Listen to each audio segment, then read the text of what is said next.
എല്ലാവർക്കും നമസ്കാരം. ലൈക്ക് ലൈവിലേക്ക് സ്വാഗതം. പൂമുഖം ആരംഭിക്കുകയാണ്. ഇന്ന് നമ്മോടൊപ്പം അതിഥിയായി ഉള്ളത് ഡോക്ടർ കെ മുരളീധരൻ നായർ. അദ്ദേഹം വാസ്തു ആചാര്യനാണ്, വാസ്തുശാസ്ത്ര വിജ്ഞാനപീഠം പ്രസിഡൻ്റാണ്. അതോടൊപ്പം തന്നെ തിരുവിതാംകൂർ ദേവസ്വം ബോർഡിൻ്റെ സ്ഥപതിയും കൂടെയാണ്. നമ്മളെ ഈ എപ്പിസോഡിലത്തെ അദ്ദേഹത്തെ സ്വാഗതം ചെയ്യാം. നമസ്കാരം സാർ. നമസ്കാരം. ഇന്ന് നമ്മൾ നിങ്ങളുടെ ചോദ്യങ്ങളിലേക്കാണ് ആദ്യം കിടക്കുന്നത്. അതിൽ ഏറ്റവും പ്രധാനപ്പെട്ട ഒരു ചോദ്യം എന്ന് പറയുന്നത്, വീടുകളിൽ നിർമ്മാണവുമായി ബന്ധപ്പെട്ട് നമ്മളിപ്പോൾ പുതിയ ഒരു സ്റ്റൈലിലേക്ക് വരുന്ന ഒരു കണ്ടംപററി സ്റ്റൈലിലേക്കൊക്കെ വരുമ്പോൾ ഒരുപാട് തൂണുകൾ വരുന്നു. അത് ഇപ്പോൾ ഫസ്റ്റ് ഫ്ലോറിൽ ഫ്രണ്ട് പോർച്ചിൻ്റെ സൈഡാകാം, ചിലപ്പോൾ വീട്ടിനകത്ത് തന്നെ വരുന്നുണ്ട് തൂണുകൾ. അതുപോലെ രണ്ടാമത്തെ നിലയിലും തൂണുകൾ വരുന്നുണ്ട്. അപ്പോൾ ഈ തൂണുകളുടെ കാര്യത്തിൽ പ്രത്യേകിച്ച് എണ്ണമുണ്ടോ, അല്ലെങ്കിൽ അങ്ങനെ എണ്ണം ഇത്ര ഒറ്റ സംഖ്യ അല്ലെങ്കിൽ ഇരട്ട സംഖ്യ എന്നുള്ള രീതിയിൽ ക്രമീകരിക്കേണ്ടതുണ്ടോ, അതിന് പ്രത്യേകിച്ച് കണക്കുകൾ എടുക്കേണ്ടതുണ്ടോ എന്നാണ് പ്രധാനമായിട്ടൊരു സംശയം വന്നത്. സാധാരണ തൂണുകൾ വരുമ്പം ഇരട്ട സംഖ്യയിൽ നിൽക്കണം. 2, 4, 6, 8 ഈ രീതിയിൽ. ഇപ്പോൾ വീടിൻ്റെ മുൻവശത്ത് തന്നെ നമുക്ക് ഒറ്റ തൂണായിട്ട് നിർത്തരുത്. അതിനോടൊപ്പം തന്നെ ഡമ്മിയായിട്ട് ഒരു തൂണൂടെ ഇരട്ടയാകും. അതല്ലെങ്കിൽ താഴെ ഒരു തൂണുണ്ട്, ഒരു തൂണുണ്ട്, അങ്ങനെ വന്നാലും തടസ്സം. പക്ഷേ ഒരു വീടിന് സംബന്ധമായിട്ട് നമുക്ക് ഇരട്ട തൂണുകളാണ്, ഫില്ലറാണ് ഏറ്റവും നല്ലത്. അതുപോലെ തന്നെയാണ് പടി, സ്റ്റെപ്സ്. നമുക്ക് വീട്ടിന് പുറത്തേക്ക് ഇറങ്ങുന്ന പടിയെല്ലാം തന്നെ ഇരട്ട 2, 4, 6, 8 ആ കണക്കിൽ വേണം. ഒരുപാട് ആൾക്കാർ സംശയമുള്ളത് അകത്തെ പടി, സ്റ്റെയർ കേസിൻ്റെ പടി എടുക്കുക, അത് ഇരട്ട തന്നെയാണ്. അത് പല ആൾക്കും മനസ്സിലായി, ഞങ്ങൾ ഇരട്ട കെട്ടിയപ്പോൾ തെറ്റിപ്പോകണം, ഞങ്ങൾ ഇത് വരുന്നില്ല. ഇപ്പോൾ ഈ അയം വയ്യോ എന്നുള്ളത് അല്ലെങ്കിൽ ലാഭം നഷ്ടമുള്ള കണക്കിലേ ഓരോ ഇങ്ങനെ പടി കിട്ടുമ്പോഴും 18 പടി കെട്ടിയാൽ 19ാമത്തെ പടി എന്ന് വെച്ചാൽ ലാഭത്തിലേക്ക് കയറും. മനസ്സിലായല്ലോ? അപ്പോൾ ഇരട്ട പടിയാണ് കെട്ടേണ്ടത്. വന്ന് കയറുന്ന ഭാഗം ഉപരിതലം നമ്മൾ കണക്ക് കൂട്ടരുത്. അത് നമ്മുടെ രണ്ടാമത്തെ നിലയിൽ തറ ലെവലാണ്. ഒരുപാട് ആൾക്കാർ തെറ്റുന്നത് എങ്ങനെയാണ്, ഇരട്ട ഇപ്പോൾ 12, 14, 16, 18 അല്ലെങ്കിൽ 20, 21 എന്ന് പറയുന്നത് തറ ലെവലാണ്. ആ പടിയായിട്ട് കണക്കെടുക്കരുത് എന്നർത്ഥം. അങ്ങനെ ചെയ്യുക. പിന്നെ ഫില്ലറിൻ്റെ കാര്യം നേരത്തെ പറഞ്ഞപ്പോൾ വേറെ പ്രശ്നമുള്ളത്, നമുക്കൊരു ഹാളാണ്. ഹാളിൻ്റെ ചിലപ്പോൾ വലിയ ഹാളൊക്കെ ആകുമ്പോൾ ഒരു ലോഡ് നിൽക്കുന്നതിന് വേണ്ടിയാണ് വീടിൻ്റെ മധ്യഭാഗത്ത് കൊണ്ട് ഫില്ലർ കൊടുക്കും. അത് ഒറ്റയല്ല ഇരട്ടയെന്ന് വലിയ ആപത്താണ്. കാരണം വീടിൻ്റെ ഭൗമോർജ്ജം അടഞ്ഞു. അത് ചില വീടുകളിൽ കണ്ടിട്ടുണ്ട്. കാരണം ബ്രഹ്മസ്ഥാനം, ഓപ്പൺ സ്പേസ് ഒക്കെ ഇട്ടിട്ട് കൃത്യമായിട്ട് ഒരു പില്ലർ കൊടുത്ത് വീടിൻ്റെ ബ്രഹ്മസ്ഥാനം അടഞ്ഞു പോകും. അത് വളരെ വളരെ വളരെ വലിയ കുഴപ്പമാണ്. അതൊരിക്കലും ചെയ്യരുത്. ഇപ്പോൾ ആദ്യം പ്ലാനൊക്കെ വായിച്ച അവസാനം കോൺട്രാക്ടർ വർക്ക് എടുക്കുമ്പോൾ സാറേ ഫില്ലർ നിൽക്കില്ല, സെൻറ്റർ പോർഷനിൽ പിന്നെ ലോഡ് നിൽക്കില്ല, ഫ്രണ്ട് ഒരു ഫില്ലർ വന്നാലേ നിൽക്കുകയുള്ളൂ. ഇവർ വേറെ നോക്കില്ല, കറക്റ്റായിട്ട് തന്നെ സെൻറ്റർ പിടിച്ച് കൊടുത്ത് ഫില്ലറും താത്ത് അടിച്ച് കൊടുക്കും. ഭൗമോർജ്ജം അടഞ്ഞു പോകും, ബ്രഹ്മസ്ഥാനം അടഞ്ഞു പോകും. ഞങ്ങളുടെ വീട്ടിൽ കയറി താമസിക്കാത്ത അവസ്ഥ വരും. അത് വളരെ വളരെയേറെ സൂക്ഷിക്കണം. പിന്നെ അതിലുപരി ഒരുപക്ഷെ ബ്രഹ്മസ്ഥാനം അല്ല മാറിയെങ്കിലും സിംഗിളായിട്ട് ഒരു ഫില്ലർ നിൽക്കേണ്ടത് ഐശ്വര്യക്കേടാണ് വീടിനകത്ത്. അപ്പോൾ നമ്മുടെ ചുവനോട് ചേർന്നൊരു ഒരു ഷോബാൾ പോലെയൊക്കെ നിൽക്കുന്ന തടസ്സമില്ല. ഇന്ത്യയിൽ വർക്കൗട്ട് ബന്ധപ്പെട്ടാൽ നമുക്കറിയില്ല.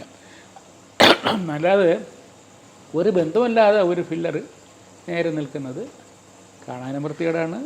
ശാസ്ത്രീയമായിട്ട് നമുക്ക് പാടില്ലാത്ത കാര്യം. അത് പ്രത്യേകം ശ്രദ്ധിക്കണം. സ്റ്റെയർ കേസിൻ്റെ കേസ് ഞാൻ പറഞ്ഞു. സ്റ്റെയർ കേസിൻ്റെ വേറെ സംശയം എല്ലാം ഇരട്ടപ്പടിയാണ്. അതിന് ഇരട്ടപ്പടിയോടൊപ്പം തന്നെ ഒരു സംശയം അതിനകത്ത് സ്റ്റെയർ കേസിൻ്റെ അകത്ത് ചോദിച്ചിട്ടുള്ളത്, ഈ സ്റ്റെയർ കേസ് സാധാരണ നമ്മൾ ഉള്ളിലുള്ള സ്റ്റെയർ കേസിൻ്റെ കാര്യമാണ്. ഇപ്പോൾ പ്രധാന വാതിൽ നിന്ന് കയറി വരുമ്പോൾ നേർഭാഗത്തായിട്ടാണ് സ്റ്റെയർ കേസ് വെച്ചിട്ടുള്ളത്.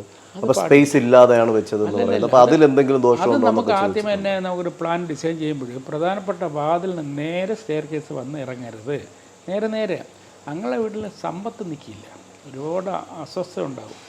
അതുപോലെ അതേ തത്വം തന്നെയാണ് നമ്മുടെ പടി, ഫ്രണ്ട് ഡോറിങ്ങനെ കയറുകയാണ്, അതിനോട് നേരെ വന്ന് സൈഡിൽ കൂടെ വന്നൊരു പടി തൊട്ട് നിൽക്കും. അതേ ഉയരമുള്ള സ്റ്റെയർ കേസ് കയറുന്നു, അതും ഒരിക്കലും പാടില്ല. അവിടെ നിന്ന് 5 അടി മാറിയിട്ടേ ചെയ്യാവൂ. അങ്ങനെ ഒരുപാട് കാര്യങ്ങൾ പടിയുമായിട്ട് സ്റ്റെയർ കേസുമായിട്ട് ബന്ധപ്പെട്ട് നിൽക്കുക. അത് കൃത്യമായിട്ട് ചെയ്യണം. പല ആൾക്കാരും തന്നെ പ്ലാൻ വരച്ചൊക്കെ കൊടുത്ത് അപ്രൂവൽ വാങ്ങിച്ചിരുന്നാലും ചെയ്യുമ്പോൾ ചില കോൺട്രാക്ടർമാരും അവരൊക്കെ ചില സൗകര്യങ്ങളെ ഇങ്ങനെ ചെയ്യട്ടെ അങ്ങനെ ചെയ്യട്ടെ എന്ന് പറഞ്ഞൊരു വളച്ചൂടി ചെയ്യാറുണ്ട്. അതുപോലെ അകത്ത് സെറ്റ് അതുള്ള കാര്യങ്ങളൊക്കെ ഡിസൈൻ ചെയ്യുമ്പോൾ അവർക്ക് അതിന് പ്രാധാന്യം കൊടുക്കും. അത് പ്രധാനപ്പെട്ട ഇവിടെ നിന്നാൽ നിങ്ങൾക്ക് കറക്റ്റ് സ്ക്വയറായിട്ട് ഇങ്ങനെ കറക്കിയിടാൻ പറ്റില്ല സെറ്റ്. അതുകൊണ്ട് പ്രധാനപ്പെട്ട വാദം ഇങ്ങോട്ട് മാറ്റി വെച്ചാൽ ശരിയാവില്ലെന്ന് ചില കോൺട്രാക്ടർമാരൊക്കെ പറയും. അപ്പോൾ ഈ വീട്ടുടമസ്ഥൻ വിചാരിക്കും ശരിയാണല്ലോ, കാണാൻ ഭംഗി അങ്ങനല്ലേ, ശരി മാറ്റി വെച്ചോന്ന് പറയും. അവരറിയുന്നില്ല ആപത്ത്. സ്ഥാനം തെറ്റിയുള്ളൊരു ഡോറ്, പ്രധാനപ്പെട്ട വാക്കെന്ന് വാതിലെന്ന് വെച്ചാൽ നോസ്, ശ്വസനം, നമ്മുടെ വീടിൻ്റെ ജീവനാഡിയാണ് പ്രധാനപ്പെട്ട വാതിലെന്ന് പറഞ്ഞത്. അത് അങ്ങനെ വന്നു പറഞ്ഞാൽ സർവനാശം ഫലം. ഇപ്പോൾ സാർ നേരത്തെ പറഞ്ഞ പോലെ തന്നെ ഈ പടികളുടെ കാര്യത്തിൽ ഇപ്പോഴൊരു ഒരു സംശയം നിൽക്കുന്നത്, നമ്മൾ ഇരട്ടപ്പടി എന്ന് പറയും. സാധാരണ നമ്മൾ പുറത്തുനിന്ന് എടുക്കുമ്പോഴായാലും ലാഭം ആ ചവിട്ടി തുടങ്ങുന്നതാണോ കെട്ടിയ പടി മുതലാണോ ചവിട്ടി തുടങ്ങുന്നത് എന്നുള്ളൊരു സംശയം. കെട്ടിയ പടിയില്ലേ, പടി എന്ന് പറഞ്ഞാൽ ആ കെട്ടിയ പടി മുതലാണ് ലാഭം നഷ്ടം എന്ന് പറഞ്ഞിട്ട് ഇരട്ട സംഖ്യ. ആദ്യത്തെ പടി ജനറലായിട്ട് പറഞ്ഞു, ആദ്യത്തെ പടി ലാഭം, രണ്ടാമത്തെ പടി നഷ്ടം, മൂന്നാമത്തെ പടി തറ ലെവലാണ്, നമ്മൾ ലാഭത്തിലേക്ക് ചവിട്ടി കയറും. ആ 2 പടി പോരാ, 2 പടി ഇല്ലെങ്കിൽ പിന്നെ 4 പടി വയ്ക്കാവൂ ഇരട്ടെങ്കിൽ ഈ കണക്ക് ശരിയാവുള്ളൂ. അയം വയം എന്നുള്ളത്, അല്ലെങ്കിൽ ലാഭം നഷ്ടം എന്നുള്ളത് ലാഭത്തിലേക്ക് കാലെടുത്ത് വയ്ക്കുക. ഇതിപ്പോൾ സാധാരണ ഇതിലിപ്പോൾ ഞാൻ തന്നെ ഇത് പല എപ്പിസോഡിൽ പറഞ്ഞു കൊടുത്ത് ഒരുമാതിരിപ്പെട്ടവർക്കൊക്കെ പണി ചെയ്യുന്നവർക്കും വരയ്ക്കുന്ന എഞ്ചിനീയേഴ്സിനൊക്കെ അവർക്ക് നല്ലവർക്ക് അറിയാം. അല്ലെങ്കിൽ അവർ ചില ആൾക്കാർ എന്നെ വിളിച്ച് ചോദിക്കാറുണ്ട്. അല്ലെങ്കിൽ എൻ്റെ മുമ്പ് തന്നെ പ്ലാൻ വരുമ്പോഴും ഞാൻ കൃത്യമായിട്ട് വരച്ചേ വിടുകയുള്ളൂ. അങ്ങനെ പാടുള്ളൂ. നമുക്ക് ശാസ്ത്രത്തിൻ്റെ വഴി കൂടെ പോകണം. അപ്പോൾ ചില ആൾക്കാർ ചോദിക്കും ഒറ്റ ചെയ്ത് എന്താ കുഴപ്പം? ഒരു കുഴപ്പമില്ല വെച്ചോ. അതുപോലെ തന്നെ ഈ പടികളിലും എല്ലാം ഒരേ അളവിൽ വേണമോ, അല്ലെങ്കിൽ ചെറുത് വലുത് അങ്ങനെ ഒരു നമുക്ക് എപ്പോഴും തന്നെ കാണാൻ ഭംഗി എന്ന് പറഞ്ഞാൽ ഒരു സിറ്റ് ഔട്ട് ഒരു മിനിമം പറയുന്നത് ഒരു 12 അടി നീളമുള്ളൊരു സിറ്റ് ഔട്ടാണ്. 12x5 360 × 150 centimetre. അപ്പം അങ്ങനെയുള്ളപ്പം ഈ നീളവാക്കിൻ്റെ അതേ രീതിയിൽ പടി അതിൻ്റെ കാണാനും ഭംഗി ഐശ്വര്യവും അങ്ങനെ ചെയ്യാവൂ. അല്ലാതെ ഇടയ്ക്ക് കൊണ്ടുവച്ച് ഇങ്ങനെ വാതിലിൻ്റെ നേരെ, അതൊക്കെ പണ്ടത്തെ പറക്കുകളാണ്. ആ വാതിലിൻ്റെ നേരെ മാത്രം കൊണ്ട് 2 പടി അങ്ങ് ഇറങ്ങാൻ വേണ്ടി കൊടുക്കും. അപ്പം അങ്ങനെ ചെയ്യില്ല, പടി നീണ്ടു നിൽക്കുന്നതാണ് ഐശ്വര്യം. അതുപോലെ തന്നെ ഈ പടിയുടെ കാര്യത്തിൽ മറ്റൊരു കാര്യം കൂടെ വരുന്നതെന്ന് പറഞ്ഞാൽ ചില വീടുകളിൽ പണി ചെയ്യുമ്പോൾ നമ്മളത് നേരത്തെ പല എപ്പിസോഡും പറഞ്ഞിട്ടുണ്ട്, എന്നാലും ആൾക്കാർ ആ ഒരു സംശയം ചോദിക്കുന്നുണ്ട്.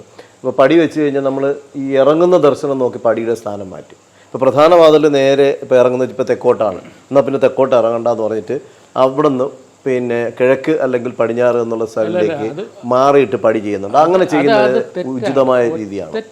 തെറ്റാണ്. ശ്വസനം നമ്മുടെ പ്രധാനപ്പെട്ട വാതിൽ ഏത് ദിക്കിനെയാണ് കറക്റ്റായിട്ട് നിൽക്കുന്നത്, കിഴക്കായിരുന്നാലും പടിഞ്ഞാറായിരുന്നാലും തെക്കായിരുന്നാലും ആ ഭാഗത്ത് തന്നെ മുറ്റത്തിറങ്ങണം.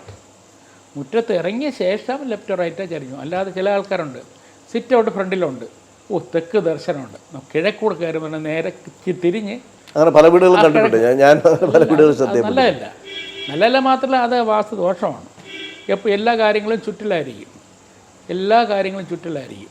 തീർച്ചയായും. അപ്പോൾ നമ്മളിപ്പോൾ ഈ പറഞ്ഞു വന്ന പ്രധാനമായിട്ട് ഈ പടിയുടെ കാര്യമാണ്. അപ്പം സ്വാഭാവികമായിട്ടും എത്ര പറഞ്ഞാലും ആളുകൾക്ക് സംശയം വരും. അതൊരു ക്ലാരിഫിക്കേഷൻ ആദ്യമേ തന്നെ നിങ്ങൾ പ്ലാൻ ചെയ്യുമ്പോൾ, അതായത് പ്ലാൻ വരയ്ക്കുന്ന സമയത്ത് തന്നെ കൃത്യമായ ഒരു വാസ്തു കൺസൾട്ടേഷൻ, വ്യക്തമായി അറിയാവുന്ന ഒരു വാസ്തു കൺസൾട്ടേഷൻ വരുമ്പോൾ അതും കൂടെ നിങ്ങൾ സംശയം തീർത്ത് അതിൻ്റെ സ്ഥാനം കൃത്യമായി വരച്ച് തന്നെ കൊണ്ടുപോകുക. അത് വീട്ടിനകത്തുള്ള സ്റ്റെയർ കേസിൻ്റെ ആയാലും പുറത്തേക്കുള്ള പടികളും അതുപോലെ തൂണുകളുടെ കാര്യത്തിൽ കൃത്യമായ കണക്കുകളുണ്ട്. അത് പാലിച്ച് തന്നെ വീട് നിർമ്മിക്കണം എന്നുള്ളതാണ്. ഏതായാലും ഈ എപ്പിസോഡ് വൈൻഡപ്പ് ചെയ്യാൻ സമയമായിരിക്കുകയാണ്. ഈ എപ്പിസോഡ് വൈൻഡപ്പ് ചെയ്യാണ്. എല്ലാവർക്കും നമസ്കാരം. അപ്പോൾ നമ്മുടെ ചാനൽ സബ്സ്ക്രൈബ് ചെയ്യാൻ മറക്കരുത്. നിങ്ങളുടെ വിലയേറിയ അഭിപ്രായങ്ങൾ, ചോദ്യങ്ങൾ, സംശയങ്ങൾ, എല്ലാ നിർദ്ദേശങ്ങളും ഉൾപ്പെടെ നമുക്ക് രേഖപ്പെടുത്തുക. നമ്മൾ കൃത്യമായി അതിന് മറുപടി നൽകുന്നതാണ്. ഈ എപ്പിസോഡ് അവസാനിക്കുകയാണ്. നമസ്കാരം.